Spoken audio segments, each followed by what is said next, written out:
Hi, how we doing? Welcome, welcome. Hope we all had a good day. Yeah, we got a little bit of a breakout going there on the NQs. I was doing a little scalping while I was getting ready for class.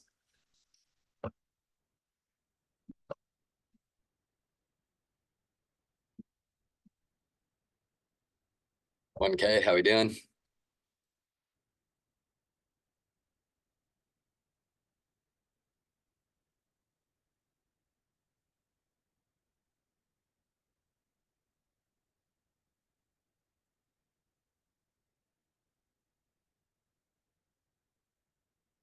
Oh, good day for me. Actually really boring early. Then I missed that nice big knife, caught that nice bounce, and then just a little bit of scalping for the last couple hours of the day. Super fun day. No huge rippers or nothing for me. I'm sure if you were short for that dump, you were probably pretty dang happy. But good day for me. How about you? Husky, how we doing?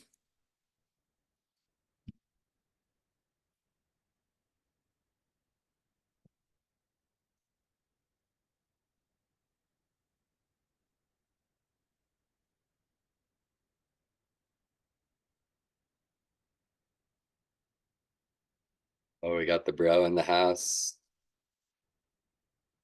Nice, having a good week, Husky. Love to hear that. Love to hear that. Fun week, so far. I mean, it was good, Friday, hopefully Friday's fun. Nice, the 8 p.m. coffee. It's only 5 p.m. where I am, but it's not uncommon for me to be drinking a cup of coffee when I'm doing these classes.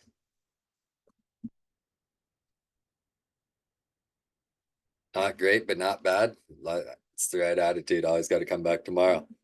Oh, did I get rich today? No, I assume that's your way of asking. Did I swing Tesla calls?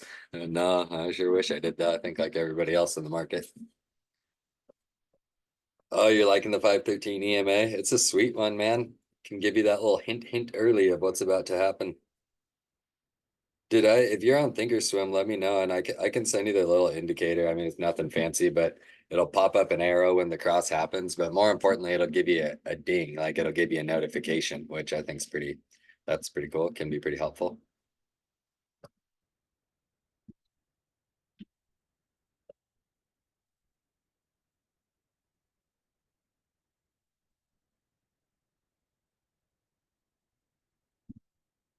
I sent you it already. Nice. Yeah, I can. Remind me tomorrow or after class or something, and I'll get it to you. And as always, shout out Assassin. That guy's just anytime I got a indicator question, he's like, "Oh yeah, I got one of those."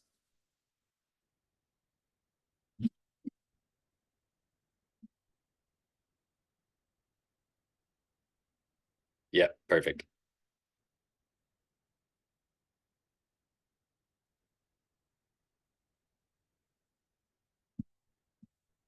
Welcome, welcome everybody. We're gonna give it a few more minutes, let some people show up. I'm hoping tonight is going to be a lot more like discussion based, a lot of questions. If anybody wants to jump on the mic, we're going to talk about it just because entries are a super simple but super difficult thing. And everybody might view entries differently. But we're at least going to try to cover some of the real basic stuff, don't buy calls at resistance type of shit, tonight. And so, but hopefully I hope we got a lot of people in here. Like I said in my post, the like number one questions I get about anything are how do I make my entries better? Well, next to how do I hold my trades longer, but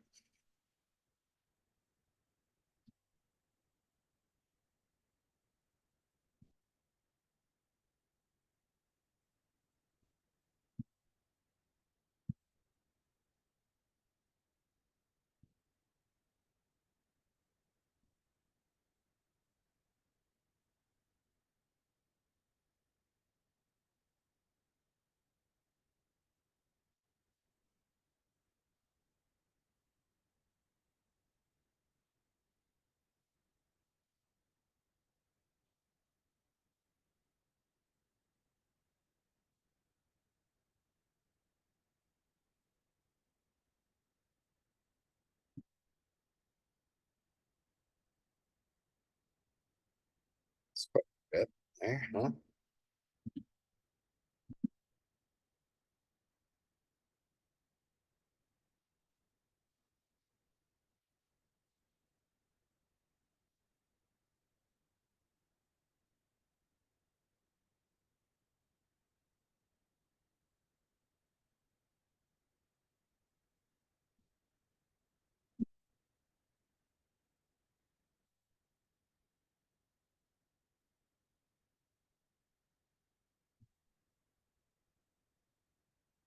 Welcome, everybody. We're just gonna give it a few more minutes. Let some more people join, hopefully.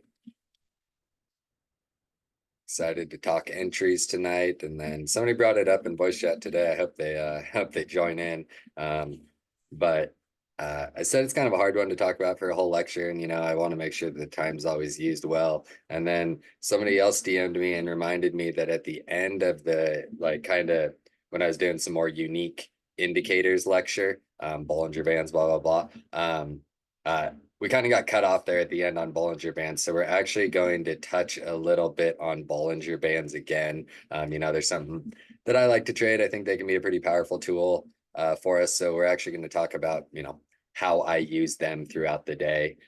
Just it'll only take, maybe the first 10 minutes or so, unless there's questions, of course. And then after that, we're gonna start talking entries, and obviously we'll be talking a little bit of entries with the bands. But after that, we'll start talking entries and we're gonna talk swing trades, day trades, scalps, all of it today, and just kind of, this is gonna be, it's gonna teeter on kind of a trade plan lecture, but more just some things that I like to look for, some times where, say I won't take a trade where, I mean, you can, but it's too high risk for me. I like those. I like the simple, easy, safe trade with tight stops. Which a lot of other people don't. They like those wide stops. I can't tell you why, but I like good entry, tight stop, maximum reward, minimum risk is my goal for all trades. So we're gonna try to talk a little bit about that today. But as I said, it can be, you know, everybody's entries are a little bit different.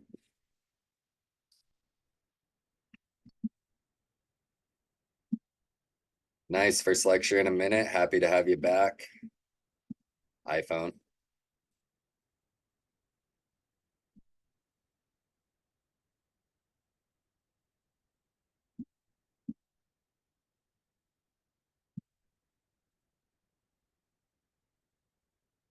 Carlito, doing good. How you doing?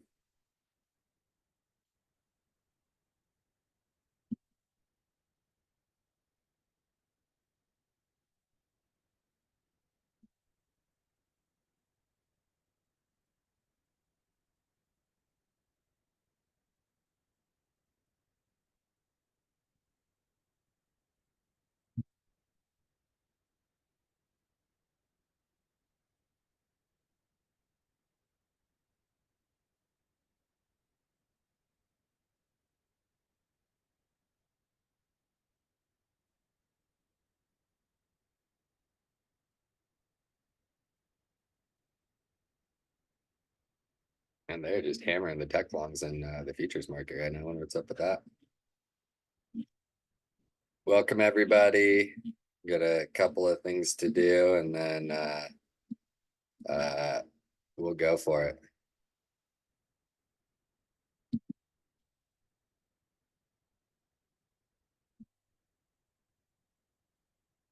Norberto in the house. Oh yeah, I know that guy Lambos. Who is that? What's his name? Oh, Livermore. I see in your other post now. Yeah, that guy's goated, dude. That's an OG right there.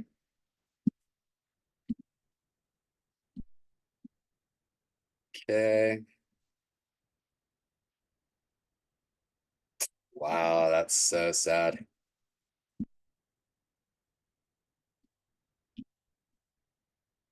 He was one of the best ever back there in the day.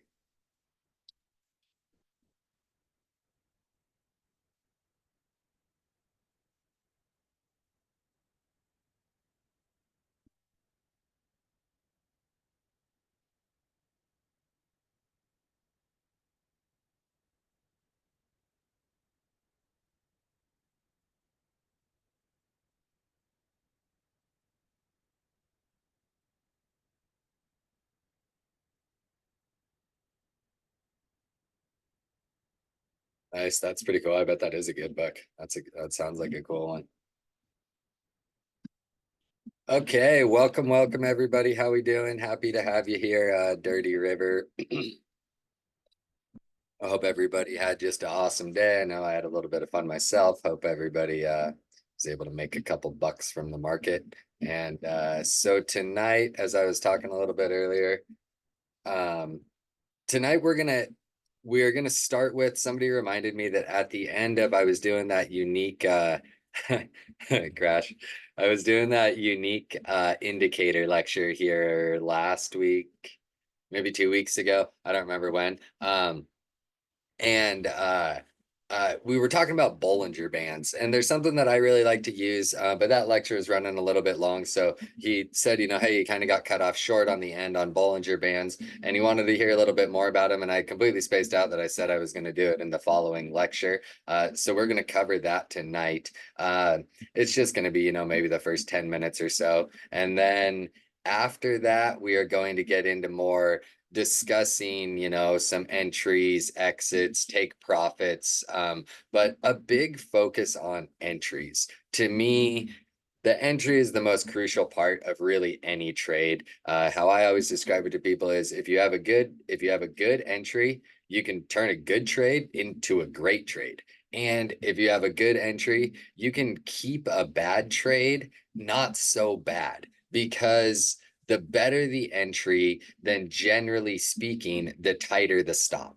And for how I like to trade, I like to trade with the tightest stop that I possibly can. I'm obviously never gonna, I'm not the type of person that's ever gonna recommend, a stop based on a percentage. Like, oh, if you're down 10%, then stop out. I do think that there's, everybody should have in their mind for every trade the maximum amount of pain they're willing to feel, and that's where you take your hard stop, no questions asked. You get out of the trade, you admit defeat. But then the mental stops that we talk about, like, for example, if you were trading, some NQ right here, and you were buying this slightly higher low above this hourly 20 EMA, looking for a break above this, well, your stop is in your head, just a push or close below this hourly 20. That. So you just got to hold on, and you got to wait and see what happens. And, if the close comes, then the close comes and you stop out, and that's all you can do. But you took the best entry you could. And so on a trade like this, as an example, we got to look at this and say,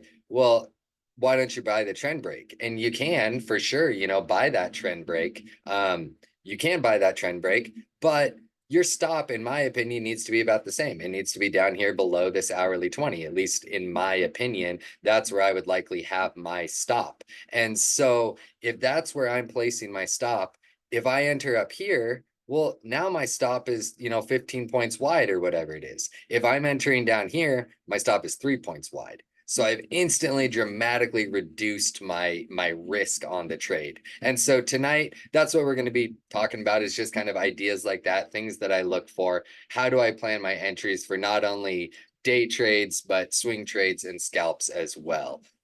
But as I said, tonight we're going to be starting with the talking a little bit about Bollinger Bands. And for anybody who wasn't in my lecture, about a week ago or whatever it was, these are Bollinger Bands. They're, absolutely hideous on the chart, really ugly to look at. But what they are measuring is a standard deviation from this mid band. So they're basically saying overextended or oversold, from the median, the middle kind of price that people are happy to be paying right now. And so how can we use these? What are some ways that they can really help us in a trade? Can they give us entries? We're talking entries tonight, all of those kinds of things. So I just wanted to give, and when we did, let's see, and these are just short time frame ones. Tonight we're only going to talk about these short time frame ones, just because we covered the longer time frame stuff in the last lecture, the actual lecture on them. And so how I mostly like to use bands, at least intraday, is I like to have them show me momentum. So there's there's a lot of people that say, oh, if it touches the third band, get long. If it touches the third band, get short. And you can see, sometimes, yes, you will get that nice volatile bounce off of it. Or even here's a better example. Sometimes you'll get that nice volatile bounce off of it, but sometimes you'll get a rejection down into sideways. So for me, one of the main ways that I like to use bands, at least intraday, is to show me momentum. When they're really pointed down and all of a sudden they start going flat and then maybe start kinking up, that is one of the first things that me personally, for how I trade, I'm going to notice and say, oh, we might be turning around, maybe we're about to bounce. And then I'll start looking for, maybe some sort of, a little lower low double bottom, any of those kinds of things. Start looking for some sort of reversal pattern once the B bands start to really get flat. The other way that I like to use them is as price targets. If we do take this nice bounce, we're breaking above here, we're breaking above resistance, it's going to be my target because they're frequently kind of going to show you kind of not necessarily the range that you want to be trading in, but other than when you have very strong momentum up and down, the bands, you're going to have a very hard time breaking past them. And so on a day like today, it's a good one for the bands. We had a nice sell, but for the most part, we were choppy. We spent basically the whole day in basically a buck range. If your trades weren't entered really, really, as always, if your entry wasn't good today, you either lost money or made very little money. Specifically on, your spies and QQQs. Obviously, there are some individual names, Tesla as an obvious standout. There are some individual names that would give you a nice push, but the bands basically all day long told us look for chop. And so that was how I traded today. When we were seeing dips, I was trying to buy dips. When we were seeing nice pushes up, I was trying to short the little pushes up. But the bands just made it very, very apparent for us that they, you know, they weren't planning on doing much with the market today. And you can see, obviously we had the one nice little sell off, but generally when we were pushing down into them, we were taking bounces. When we were pushing up into them, we were taking some little rejections, nothing insane or anything like that. But they showed us kind of where those highs and lows were going to be and stay for the day. So really, really nice tool to just kind of give you some ideas of what the market is doing and show you, is there momentum in one direction or the other. You never know. You never know exactly what the market's going to do. Nice. I want to scroll back and look for another one. When you just got steady grinding up, holding above that mid band, then you should be looking to buy dips on a move like this. You don't want to be the one shorting these. Can you see, did you make a little bit of money? Absolutely. But when the B bands are pointed up, that momentum is for the most part pointed up.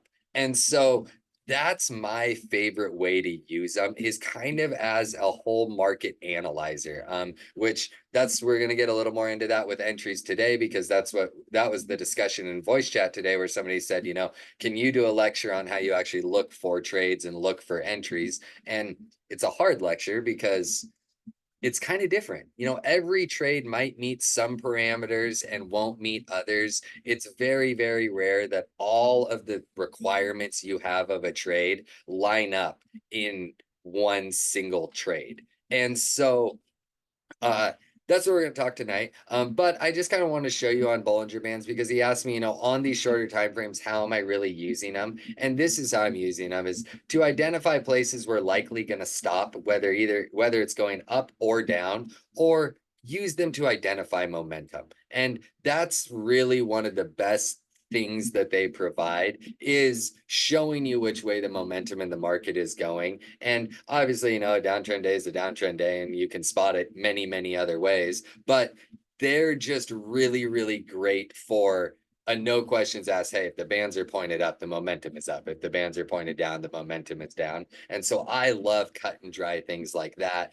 This kind of thing, this is a trade that I 100% would have taken, just as a more specific example of something I look for on bands is and I discussed this a little in my lecture. As all of you know, or at least the people who come to my classes frequently know, I don't trade named patterns. I don't do bull flag, I don't do bear flag. If I make, one exception for that, and it's double tops and double bottoms, because statistically speaking, they work very, very well. And so Bollinger, the guy who these bands are named after, who he designed them, he had a very he called them, M tops, W bottoms, whatever, like whatever, you can call them whatever you want. But he had a really unique way of using the bands to identify it. And it's something that I've grabbed onto, and it's something that I will frequently check if I am trying to trade a double top or but double bottom. And what Bollinger discusses is you want the first top to push out of the bands. You want the second top to not push out of the bands. So does this one line up to, a perfect double top where, they're perfectly even? Well, no, but I almost prefer on double tops and double bottoms when you get a little bit of, this is a lower high, technically speaking. So we have a lower high double top that is confirmed by the bands. And so that is another one of my just absolute favorite uses for them, is identifying things like double tops and double bottoms. Obviously, there's another one later in the day that this one didn't confirm the same way. We can see here that they both pushed outside of the bands. So the bands weren't as good a confirmation, but we also know, the bands will frequently slow you down. So it was worth a stab on a double bottom. Of course, as always, I always give this disclaimer. It's hindsight trading. It's super easy to go back and look at a chart and say, well, you do this. Much more difficult in real life. When we see the double top set and we get to see the bands all blown out like this, well, it was pretty obvious. When the band was still right here because the candles were still forming, then it gets a little bit more difficult to, say, would I have taken this trade? Would I have shorted it right up here? Or would I have waited for the candle to close and actually maybe either shorted the top of this candle or even shorted the bottom of this candle with stops over the highs?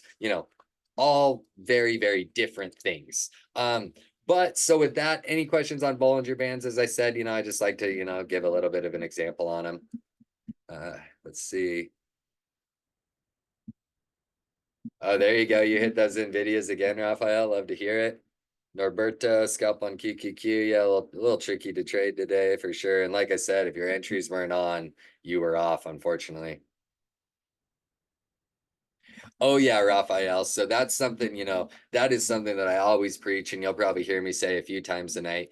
There is virtually never a trade where one form of confirmation is enough. Like that DM you sent me, if I talk to him all the time for anybody who doesn't know, talking it out, saying to yourself, this and this and this are bullish, this and this are bearish, that's what you use Bollinger Bands for. Maybe you say, and I don't know what was going on in the market right here, but we're at resistance. Bollinger Bands are giving us, the confirmation on the double top. You use it just like any other form of confirmation, but you never want to take a trade strictly on something like just the bands or whatever it is.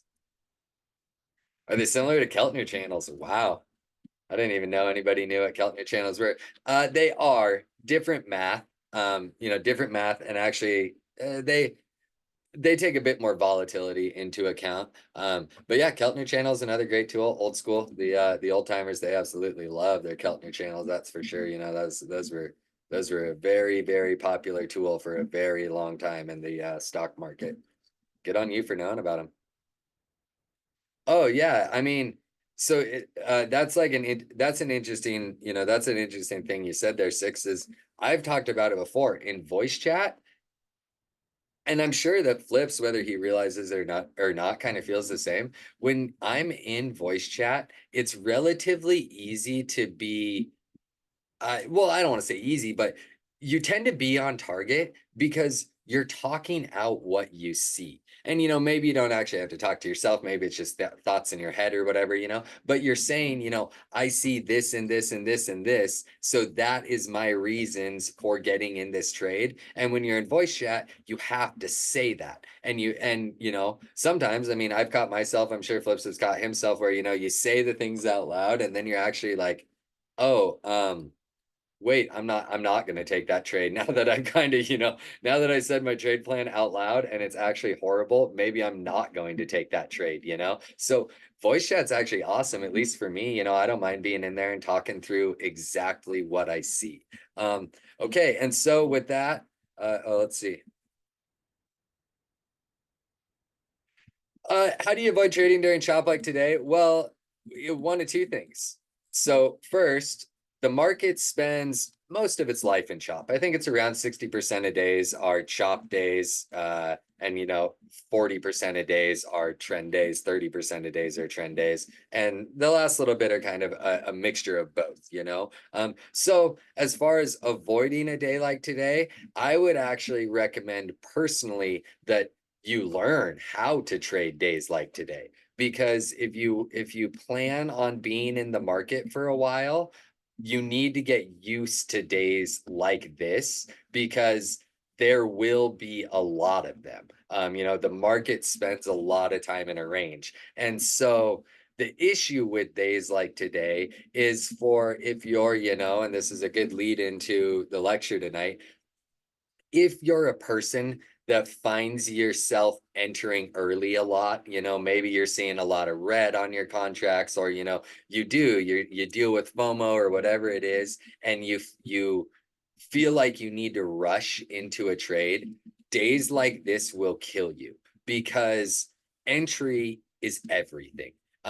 Entry is everything in all trades, in my opinion, but entry on a chop day is absolutely crucial. I mean, you can get absolutely destroyed.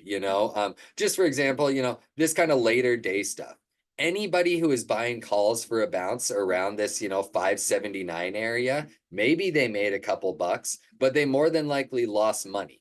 Anybody who bought the dips down here to 578 was making nice returns on those upside moves. Well, we can go back to this 579, 578, 80 area. Anybody who is buying puts in here was getting chop, chop, chop. Maybe they make a couple bucks, but if they held them for 45 minutes, this move down didn't pay you much, that's for sure. So, but the people who are waiting for the pushes up to these highs to short, those people are making great money. So, days like this are where entries are so, so important. And so, what we're going to do, I got to get my notes up. Give me 1 second. Oh, I saw we got a couple more questions in here.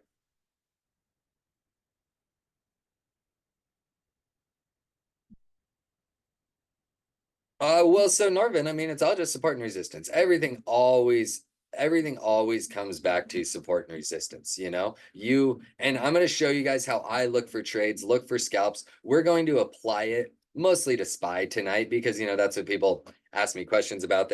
Most people know I traded a lot. And so we're going to talk about how I identify things for SPY. It's going to be the same thing for QQQ. And then really, it's going to be the same thing. You can use the same methods for really any trade, honestly. And so we're gonna start today with swing trades, and entries on swing trades, because even though it's beyond me why people love to swing trade, they think it's going to make them more money. Oh, I see we got another question. How do you know it's a chop day? So you have to you never know it's going to be a chop day for sure. But a very easy method that I like to tell people that can maybe help you identify it relatively quick is turn on the hourly chart, go to your first hourly candle of the day. And today's not going to be the best example, because we did have that one big wick down that was right around hourly change time. But look at your first hourly candle of the day. And if we are not breaking above it and not really breaking below it, and I know we did have these big wicks, but we're not doing big breaks above it, we're not doing big breaks below it, use this first hourly candle as your judge of the market. And you can say, market's ranging. Here's another one. We broke below it and we stayed below it yesterday. So obviously, next day, when we finally break above it, that's when we start pushing. This big day, you can see we had the one wick down. The rest of the day we spent inside of that first hourly candle. So this can be a really, really powerful tool to just say, like, and is it always going to be right? Is it going to be 100% correct? No, because you do have those big blowout days that come late in the day. But as long as we're trading within that first hourly candle, or at least very close to within that first hourly candle, then there is a very, very good chance we are chopping.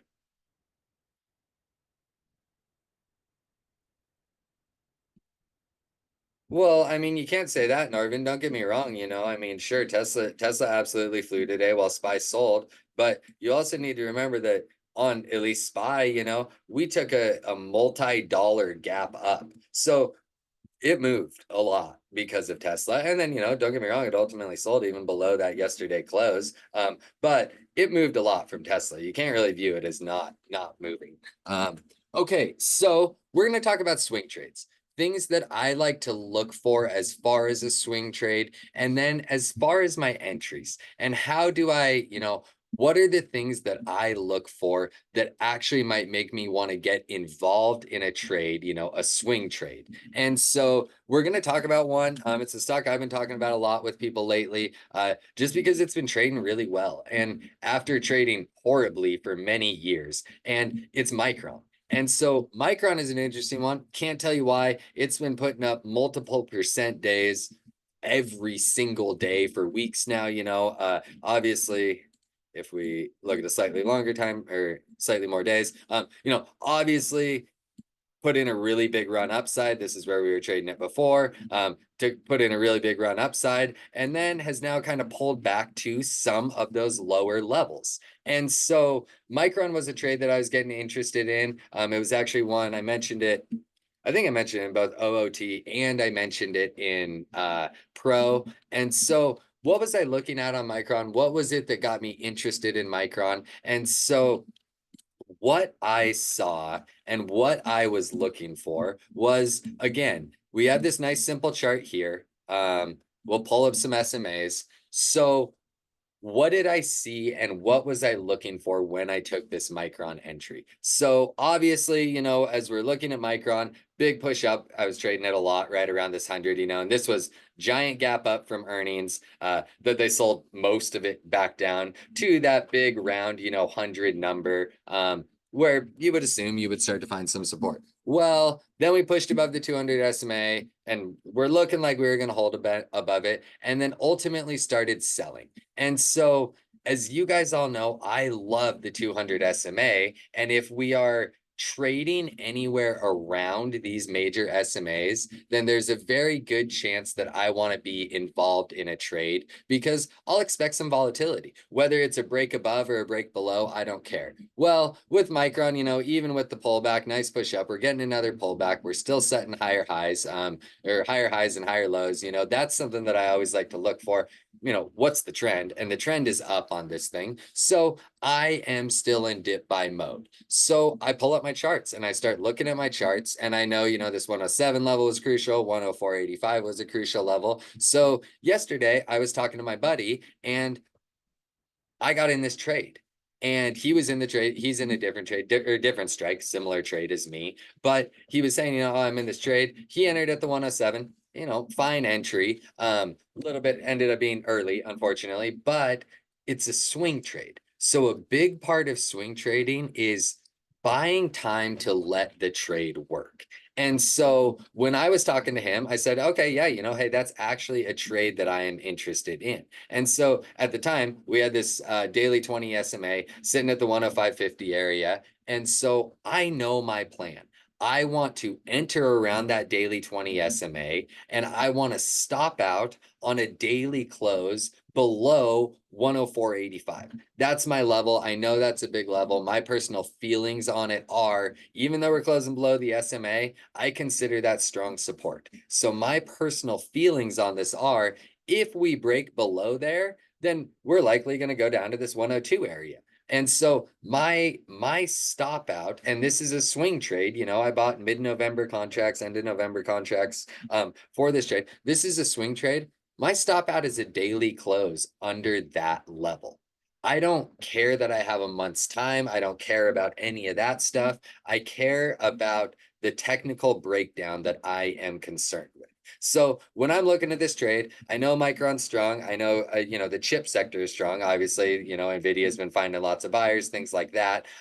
So I want to be involved in this trade. I know where my entry is. It's this, 20 SMA. My stop out's the 104.85. So I know my risk on the trade. Well, I took the entry yesterday. As I said, and I'm going to put this line on the chart. This isn't, because SMAs move all the time. This isn't necessarily like a level you want to keep on there, but I do, and everybody else should, no questions asked, be planning their swing trades on the daily time frame. I mean, we see it in OT all the time, analysts included. They'll post, and I don't think it's right. They'll post a 15-minute chart saying, "Oh, look at this, like I'm swinging because of something that's happening on the 15-minute chart, or I'm swinging because of something that's happening on the hourly chart." That's not me. That's not how I trade. I want big important information involved in my decision making on trades, so that is always going to be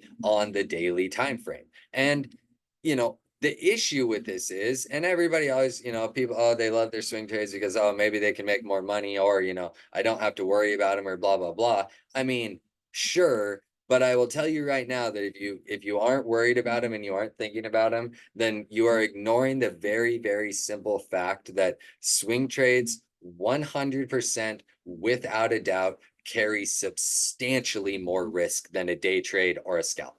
That's just the facts of it. You have no control over the night, so you're at the whim of the market. And if the whim of the market is to absolutely clobber you overnight because you're swinging, because you have more expensive contracts, because you bought that time, the dollar risk that you are accruing will be substantially higher. There's just no way around that if you want to be a swing trader. And so that's, for me, that's honestly a really big part of why I like day trading and why I like scalping. And, I do swing trade almost every day, but I swing runners, or I swing, a couple cheap lotto contracts. I'll throw some money at it. I'll throw some profit at a swing trade to either lose a little bit of profit or potentially add a nice multiplier to that profit. So with Micron, right here is a great example. I knew my entry was at the 20, that 20 SMA. I knew my stop out was going to be 104.85. I knew that I had an uptrend on the daily. It's obviously been finding buyers. It's had above average volume until this sell-off started, where the volume started decreasing. I love volume decreasing on the sell-off because that means it's a non-aggressive sell-off. Don't get me wrong, it sold 10%. So there's something, it is somewhat aggressive, but as a whole, volume is dropping, and volume is much lower than the last sell-off. Volume is lower than the buy up. So I take note of that. Well, now that I have all of this planned out for my swing trade, this is when I go to a shorter time frame and identify where do I want to enter. So we got our levels on there, and we know our entry. We don't enter up here. We don't enter at 107. We don't enter at 106. We want to enter at 105.68. No questions asked. That's where we want to enter. And our stop out, 104.85, a daily close below 104.85. So we entered this trade, or, I entered this trade. My buddy entered this trade with me right here. I mean, I think I might even enter this one, because I mean, I say we want to enter at 105.68. Well, is it 105.68? Is it 105.73? Is it 105.65? A few cents doesn't matter when you're swing trading. So I took the entry here, obviously got a little roasted and toasted right away, and then went into profit. And then, regardless of what people try to tell you, then the Qs got clobbered. Apple got bad news. One thing leads to another. And at one point, the Qs are down 2%. You can't plan on that kind of thing. Well, my buddy who took the earlier entry, as you can imagine, and I had told him, you might want to wait for 104.85. So he added a couple at 104.85. But then the Qs get clobbered. Well, what I always teach people is when you're swing trading, you need to, you need to know your stop loss and you know your planned stop loss, and we know our planned stop loss. Daily close under 104.85. Then you also need to know your protective stop loss where you can't, you know, you are not going to take any more heat. You're calling it quits. You were wrong. No big deal. Everybody's wrong sometimes, you know, but you're calling it quits on the trade. And so you need to know that level and you need to be ready to stop out. Well, other than those, everything in between your entry and your take profit is noise. That's all there is to it. No questions asked. Nothing matters in between your entry, take profit, stop out. None of that matters. So my buddy was messaging me like, oh, this is bad. This is bad. We're getting screwed. We're getting screwed. And I said, dude, it's a 2% down day on the Qs on absolutely nothing. We're going to bounce. We're going to bounce. Did it get super ugly? Absolutely. But we followed the plan and we bought enough time that, you know, at least for me, at this point, I had lost 2 delta. That's okay. You know, I've only lost 2 deltas worth of drawdown for my entry. So I was okay with that. And then what do we do at the very end of the day? We reclaim our level right here. So this was our stop out level. Our stop out was a daily close below this level. Were we sweating it until the last 10 minutes to close? Absolutely. But I trust my levels. I trust my entries. I trust my stop outs. And I know not everybody would, but that's how I plan a swing trade. So while all of this was going on, I wouldn't even looked at it if my buddy wasn't messaging me every 10 minutes telling me that Micron's dying and well, here comes a loss, you know, I just ignore it, you know? And then end of the day, boom, we swing it. No questions asked. We got a month time. We stayed above our level. We swing it. And then fortunately, you know, got the nice pop up. And so you know, don't get me wrong. Should I have probably trimmed at my target here? Yes, but it happened pretty quick, you know, so I was not able to get trimmed. So took a trim today, and then again, still riding these out. I'm bullish on Micron, so I took the trim today, but I would like to see some more upside. You know, push up to this 109.50 or so area again, and I'll be all out of that trade. But all of this is planned. Entry, profit target, stop out. We know all of it. And you can see here, people who entered here, barely green today, you know, people who thought the breakout was coming and entered here, barely green today. Anybody who waited for these dips, did it get ugly? Yeah. Did you add at your stop out level? Potentially, you know, because it's a swing trade. So maybe you half positioned it. Maybe, you know, and then you made nice money. So you need to always have plans like that. And that's the only way you can protect your money. That's the only way you can know how much do I have risk. And your entry, this is just a really, really great example of how a good entry turns an okay trade great, you know, and it keeps a bad trade from getting too bad and getting away from you. And you just have to follow your plan. It's all you can do. So that is how I plan virtually every single swing trade. I go to the daily. I make sure that I have a level I believe is very strong, whether I'm, you know, buying the dip, shorting the rip, whatever it might be. I make sure that my SMAs are where I want them to be. I make sure the volume is doing something that I want it to do. I make sure the sector that I'm trying to trade is strong, you know, like are chips being bought? Yes. NVIDIA is setting all-time highs, which we're actually going to use NVIDIA as an example today for a different trading or a different entry. But does everybody see what I'm looking for here on swing entries?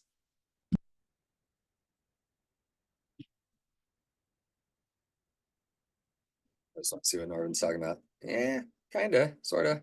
Nice level there, that 117. So, I mean, I can see that. Okay, so everybody's there. Okay, good. So next one, we are going to talk about a day trade. And day trades that, you know, you could have taken, things like that. Things that we wanted to watch. And this is my day trade that we're going to discuss. Obviously, it's from 3 days ago. So we you know, we're doing, you know, always we're doing hindsight trading. So it is what it is. That's just what we have to deal with, you know. But this one from 3 days ago. So we pull up Apple and we zoom into Apple and we know that, hey, Apple's pushed up and, you know, it's this candle. Apple's pushed up, pulled back, kind of pushed up again, and is now pulling back and actually taking a big gap down. And, you know, I love to look for a gap down on nothing. as a potential dip buy. You know, that's something that I like to look for. So we come back to here.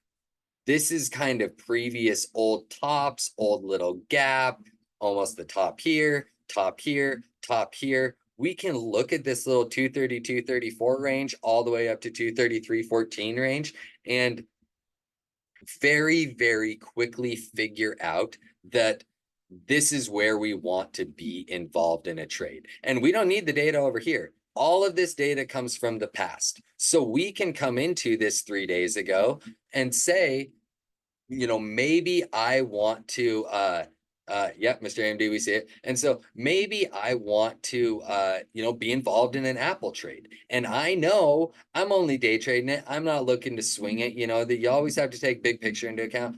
We're double topping around all-time highs. So that's not where you get into swings long on Apple. That's horrible. You will always lose money. If you're trying to be the first one in the trade to catch the breakout, and we see it in OOT all the time, those people lose money left and right, or their contracts go down 60%, and then maybe the breakout comes and comes back and saves a bad trade. Well, we know, you know, Apple's strong, Tech's strong. At this point, we even would have had that daily 9 EMA line in for us. You know, Apple's strong, Tech's finding buyers for the first time in a while. We have what we consider a very, very strong zone from these previous highs, was even a gap. You know, we know this area matters. So, and we're only trying to day trade it. That's all, you know, that's all we're trying to do. This is not a swing trade. We're just trying to identify our best entry. And you know, we're looking at it as the market is about to open, you know. So before market opens, this is what we're looking at. Apple is pushed up. It is now taken a gap, you know, through our previous zone and is now sold all the way down. So when we're watching something like this, we can start to, we know up here, okay, if Apple gets down to our little zone, 232.34 all the way up to 233.15, if it gets down there, we want to be involved in a trade. No questions asked. You know, that's where we want to trade. So we watch this forming in the pre-market, and then when the day comes, we instantly get a push down into it. So this is where our entry comes. We are not looking for a super specific number, but we want to buy the closest dip we can to the bottom of this range. And why do we want to buy it as close as we can to down here? Because this is our stop out. So the closer we can get to down here, the better, because that reduces our risk. So that's what we look for on the entry. We want to buy one of these pullbacks down into here. And we can see, you know, obviously first candle of the day was the one. I'm not, you know, I'm never gonna be that person that's in that trade in the wick down of the very first candle. But that was obviously the one. Beyond that, we, you know, this is still a good entry. You know, it's 50 cents above our stop out. 50 cents of risk on an Apple contract is nothing. You know, that's just a drop in the bucket. No big deal there. So any of these entries can work for you. And then how do we trade it? You know, this is our entry. This is our stop out. This is a day trade. No questions asked. We aren't swinging it. We have no, you know, we have no plans of taking this trade overnight. So we're likely in a shorter dated contract, and we're looking for a volatile move intraday, all based on our entry here. That is all we care about. We want the best entry we can possibly have. This is a unique one because, you know, we're below VWAP, we're below hourly 20, we're below all EMAs. So are you technically fighting the trend? Absolutely. So that's when you need to start analyzing a few additional things. The main one that I'm always going to recommend to people is always going to be this pre-market trend. You want to, you know, when you're looking at the market, you want to know what went on in the pre-market. So we do it like we do any other trend drawing. We go from highs and then we go to our next major lower high. That's all we're looking for. So our trend is drawn. Our entry is presented, you know, 1, 2, 3, 4, 5, 6, 7 times, always with, you know, under $1 risk. And now you look at upside. We are looking for a full dollar move to the upside to this trend. You know, we fall a little bit short, obviously, but this is a day trade. So we need to know these parameters. You know, we have run this all the way up, and We know our good entry, we know our stop out, we know our target is the trend. Obviously, if you have more than one contract, you're going to be trimming most of them off at that trend. And then you can manage these stops, bump your stop up to your entry, hold above the VWAP can be, you can, stay in that trade, break above the trend, move it to trend. And then ultimately, it's going to be the hourly 20. And so we have managed all of this intraday. We don't, or from the daily, and we don't care what happens beyond here. We got our really, really good entry. The people who chased the breakout, sure, they made a couple bucks. Then they had to sit red for over an hour and a half. And then finally get the breakout, make some money. We want to be buying on the dip. And, I say it all the time. Flip says it all the time.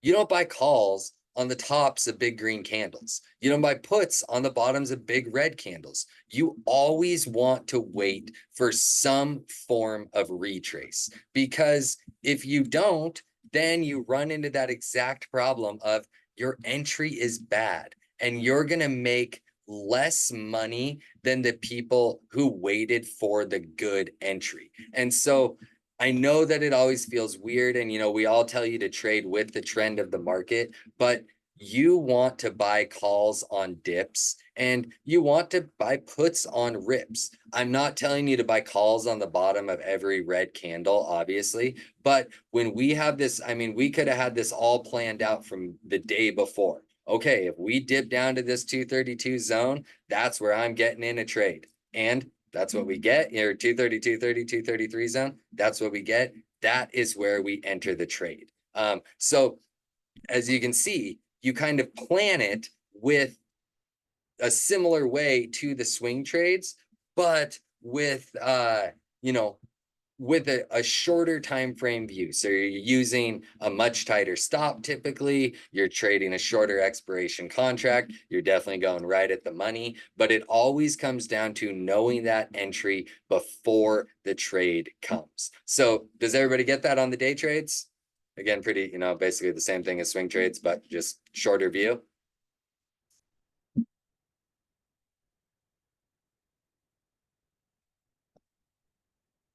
Okay, everybody got that? Nice, love it. So final thing we're talking about is scalping. And so we're going to use a trade that I took. Well, I took this trade twice today. First time, we got stopped out. Second time, whoa, look at that. Oh, that's Apple. Not SPY. So first time we took this trade, we got stopped out. Second time we took this trade, ended up working really nice for us. And I just want to show everybody what I look at when I'm scalping. And, when I am discussing scalping, these are not, and, of course, the end of day ones can get a little bit wild on you, but these are not the type of trades that you're taking looking for a very large percentage or very big gain. They're typically going to be a smaller position and you're typically going to try to trim them very, very fast. When I'm looking at real scalps, and there's times, if you're trading like, slightly, this is same day mostly discussion here is trading same days, trading those really short expiration things.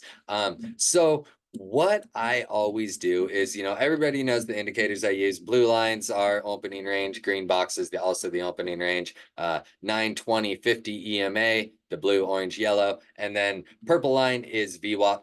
We've obviously talked about that one as well. So these are the indicators that I use. And how do I identify scalps? How do I trade scalps, especially on something like SPY? So more than anything, for anybody who doesn't know, people always try to say, oh God, SPY has a mind of its own. It's doing, whatever it wants, blah, blah, blah. That could not be more incorrect. SPY is quite literally incapable of doing its own thing. It can only do what the stocks inside of it do. So how can we as traders take a quick glance at the market and have at least somewhat of an idea of what SPY is going to do? And so the trade that we're going to talk about today, and this was in Pro VC, and as I said, we stopped out. I took the re-entry. I unfortunately did not give him the re-entry, felt bad about it, but we stopped out of the trade. But I talked through the whole trade. I told him exactly what I was looking for. And unfortunately, we were just like, 10, 15 minutes early was all. So we were watching, this pullback to the opening range. I discussed with them. I was like, I want to buy this dip. Obviously, we have in my mind, when I got three levels like this, I view it as very strong support. Is it always going to be very strong support?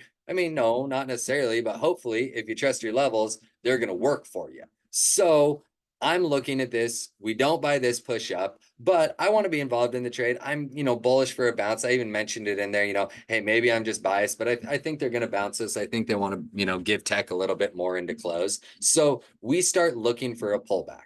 Then, during this push up, we start looking for a pullback. Then I look at this, and I know it's probably going to be a little bit hard for all of you to see, but then I start looking at this. And what is this? This is what I have on one of my screens all day, every day, no questions asked. Apple, Amazon, Microsoft, Nvidia. And what am I looking for on these? So we're trading around this time, this time, this time, this time. I can very quickly glance at all of these and say, well, Apple's trying to break the opening range. Microsoft's in the dead center of the range, but holding very obvious support. We got it here, got support here, got support here, got support here. Nvidia bouncing off lows, and then we have some nice support here again. Support. I should zoom in a little bit more. Support. This isn't support I'm going to put on the chart, but you have to look at this and say to yourself, 139.27 is working as support today. So we have support here again. And then Amazon, support, looking like it's going to bounce off of here. Then the only other two I have, and there was no really good way for me to show you this, but I always look at XLF, which was around the time starting to see some buying, nice push up, pull back, push up, pull back. And then XLE. And XLE had set a nice double bottom, higher low, double bottom, and then is giving us a nice little pullback again, still setting a higher low.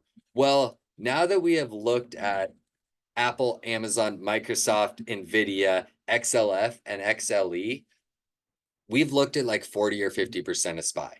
So now we come to SPY and we say, okay, I'm going to buy the dip on this pullback. So that's what we did. And we bought the dip right here. And then ultimately I took the stop out down here. I took it mid candle. I knew I wanted to risk 15 bucks on the contract. That was it, and so I took the stop out on the contract. No big deal, because my plan was any sort of, push outside of the opening range was my stop. My plan stop was just a close outside of the opening range. But when we push with seller volume, I take the exit and I get out of the trade. So we stopped out here. Well, the market pushes back up, pulls back again. Around this time, all of the, if we pull them back up, and we can, let's see, 12 o'clock, and we're having that 12 o'clock shift. All of these big names, here's our pull down right to the 50 EMA. Here's our pull down just a touch above VWAP. Here's our little pull down and breaking above all the EMAs. And again, one more little pullback here, just down to support. Then we take the look at QQQ, also pulling down to VWAP, holding VWAP, little pullback to VWAP. We take the re-entry. Stop is very tight, 578.17. We take the re-entry here and ultimately catch the pop. But you see what I did, because it's a scalp, I take the exit and I look for re-entry. Because if you hold those same days, we entered these around, I'd have to look, it's actually posted, because I'm always going to admit my losses. It's posted in the gains tab. We lost 15 bucks, it was around 30% on these. Well, if you held those contracts, same contracts, all the way to right here, you ended up down 90%, 80%. So that's why you don't do that. Did they ultimately end up paying? Sure. But I took my 15 buck loss. I took the entry on the bounce again, right around here. That 15 buck loss was covered. And then obviously those things ran, no big deal. But That is how I analyze all scalp trades, especially on SPY and QQQ. I go and I get the best estimate that I can of what the whole market is doing by just those quick glances, are things at support, are things at VWAP, what is going on in the market, and I trade those. And so that's it. That's my entry spiel. Any questions from anybody? NQ bouncer.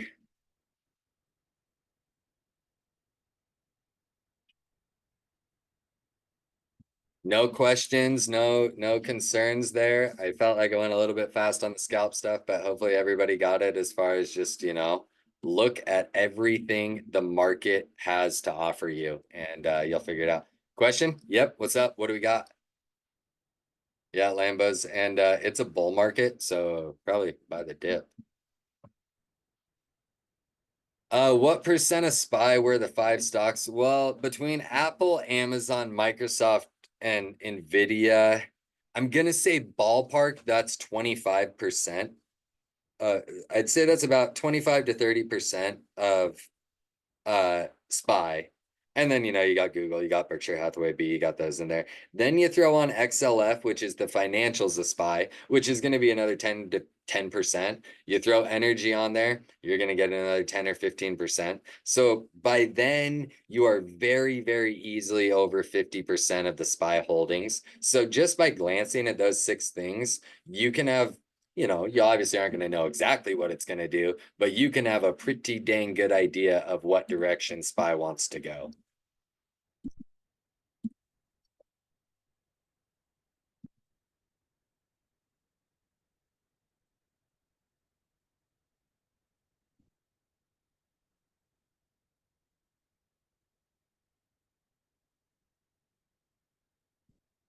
Okay, well, no more questions. Is that all we got?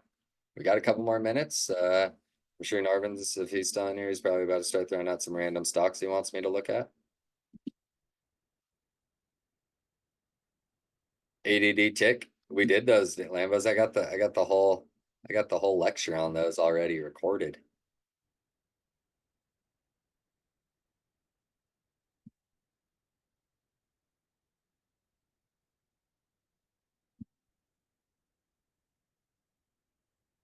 Take that honor. Yeah, Mr. AMD, that's fine to not like 0 days or weeklies for sure. And that's great. And that's the whole advantage to them is the multiplier on minimal risk. That is what, or minimal dollar risk, that's why people trade the short expiration contracts. But if if you're in long swings, the risk is just dramatically increased due to the amount of capital you have in the trade. A $1 move against you, $2 move against you on most longer term contracts is going to lose you more money than the value of a weekly. And so swings are great, but just wait until you're in a swing that goes dramatically against you. That's that. The big issue is when you're day trading and you're scalping, your risk it's extremely controlled. And for somebody like me, I want as much control of my money in the market as I can have. And so on a day trade or a scalp, it is 100% controlled. A swing trade, it is not. I mean, you might think you're safer buying those 5,000 bucks in time, but just wait until something goes wrong, the wrong news, the wrong kinds of things. And of course, I'm not saying don't swing. I love swing trading and, people should swing trade. I wish they wouldn't swing trade like they do in here, like weeklies or like next week contracts, and I wish people would respect their stops. But just, when some news drops, like the wrong news and your contracts never come back to life, you might have thought you were being all safe, like AMD is a prime one. People were buying 2 month out, 3 month out calls on this things. And by the time those pops are coming, they're smoked and they're still smoked, So you might think you have and not you, but people might think they have this like very well thought out plan until the bounce never comes. Shop was another one. and I loved this trade way back here, you know. Shop was another one. I mean, look at this. This is the weekly chart. People were trying to catch that knife on Shop non-stop and ultimately got blown out. So that's the issue with swings. And, you know, of course, this is 2022. This is a company that depends highly on debt and just got bent over by high rates. So it's fine, but you just always want to be careful.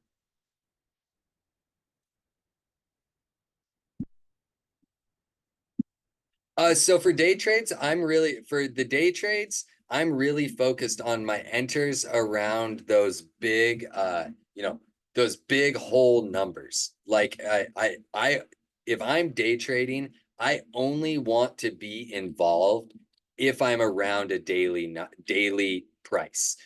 Scalps, you might start, you know, taking some entries around, you know, your hourly 20s, your EMAs, those kinds of things. But day trades and swing trades, I'm always going to be much more focused on things like SMAs and any sort of daily support and resistance that I have.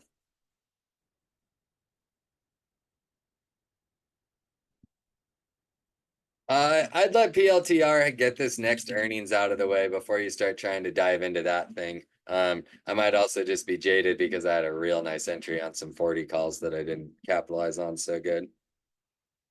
But I'd let these earnings pass. You know, if you want to take a position, a cheaper position or a share position to trade the earnings with, then that's one thing. But I'd personally let those earnings pass before you start getting too wild.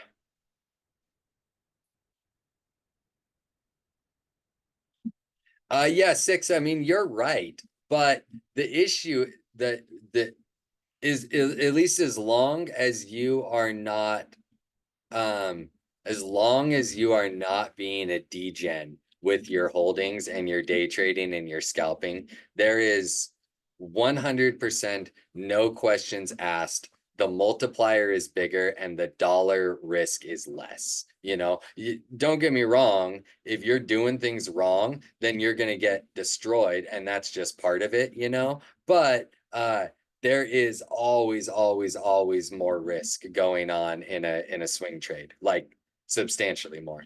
Because like I mean, the prime example is this thing. Everybody forever, and myself included, was like, dude, Boeing is an amazing company. How, you know, how can this keep happening? How can it keep getting bad news? And it never stopped. And you know, you start looking more and more back and look at Boeing's fall from glory. It just never caught up. You know, I mean, it never could get its footing. And so, you know, you always want to be careful. Yeah, right on, Husky. And yep, if that's you know, thank you everybody. I see people getting out of here. Thank you so much for being here, listening. Appreciate y'all. And great lecture, fun one, talking entries, you know. Yeah, thank you all so much for being here. This was a good time. Thank you guys. I did have one other one that I wanted to give a nice example of on a really good day trade today, I guess, if there's still a couple of people around here. So Nvidia, uh, previous all-time high, 100% retrace from the sell-off, two gigantic levels. Nvidia offered the easiest short ever today. You know, break below it, push above it, break below it. You short the first candles up here. No questions asked. This was the easiest short ever. And then they dump us down to here. I'm sure there's a bunch of people trying to chase calls on highs, thinking, oh, Tesla's flying. Somehow that's going to make Nvidia fly. I don't know why that would work, you know, but, you know, easiest short ever. And this is all just off the daily. I mean, you needed one level today on Nvidia, and it was that, you know, 140.5 zone, you know, or 140.9 zone rather, and trade it. And you were printing money on Nvidia today.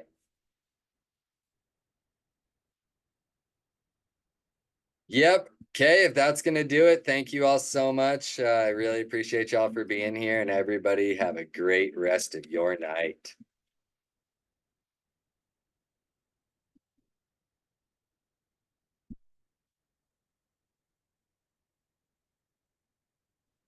Yep, right on, everybody. Thank you all so much, and we will talk to you all tomorrow, Friday. Trade safe, have some fun.